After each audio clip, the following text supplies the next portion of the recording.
Hi guys, Spartan765. This is part 2 of CZ-52 review. I'll be doing a disassembly video, firing pin removal, full trigger disassembler, full hammer and trigger group disassembly. No, there ain't much of a trigger group, it's just you pop this pin out here, slide the trigger out, and there's a bolt under here, you take that out, push that out, pull the hammer out. If you guys want me to do a video on that, like the full disassembly, the pistol, let me know, because that'll probably be a 3 or 4 part series. I'm also going to be doing a trigger job on this gun here. Now remember to watch part 2 of this video, you're not going to get much that I say here, or part 1 of this video. I'm doing a trigger job on this here, you got to be pretty damn careful. You got to know what you're doing. If you're not experienced at gunsmithing, do not do it, because if you do it wrong, you can fuck up the decock feature. When you decock the gun, it'll actually fire instead of prevent it from firing. So trigger jobs have to be done exceptionally touchy with this gun. Even though with every other gun you do it exceptionally touchy, this one has to be exceptionally touchy to detail when you do it. As far as durability, ruggedness, the gun looks very thick and durable, But as far as the ability to take higher powered rounds, from what I've read, this gun will take pretty much anything you can dish at it.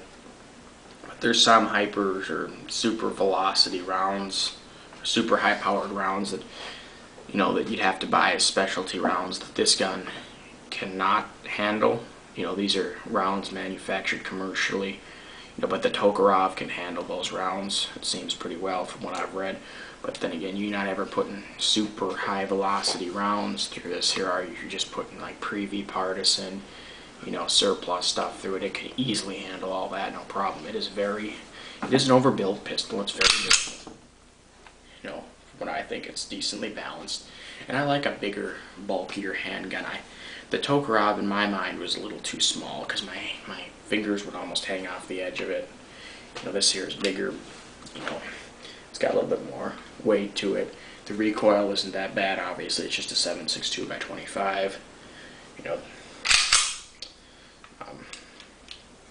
But the gun itself is very nice. I'm very impressed that, like I said, it has a minorly pitted barrel in the last video.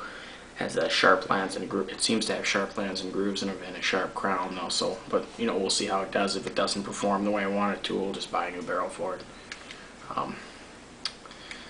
That's what I did with my Tokarev when I got that had a pitted barrel, but that one was pitted pretty decent towards the towards the chamber. And I didn't even shoot that, to be honest, to go out before I bought a new barrel for it. I just went and bought a new barrel for it because they had them on sale for 30 bucks, chrome lined, Type 54 barrels. So what the hell, bought it anyway. This one here, before I spend the money, I'm gonna go see what it shoots. If it gets tight enough groups, good enough. Another thing here that I've read is these little stamps up here on top of the barrel. There's like a peen mark or an all mark.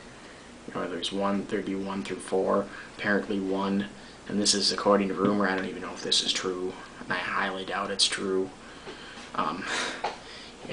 Apparently 1 peen mark is the most accurate on their rating scale. 4 peen marks was acceptable for service, which meaning it was barely accurate enough to be in service.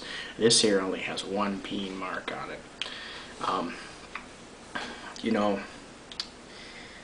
As far as not meaning anything about the accuracy, I guess we'll see.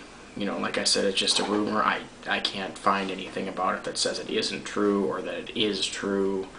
There's a lot of sites out there that say that it is, but I don't know. For all I know, it could be what they used when they machined the gun. There was a little peen that went in there to hold the gun, the slide in place as they were machining it, or something like that. I don't think it has anything to do with the accuracy, but because usually with handguns especially, they would not take the time to do that with the accuracy rating. They just zero it and call it good. Especially, it would surprise me. Our country doesn't even do that. That a comm block country would do that is kind of seems a little unrealistic.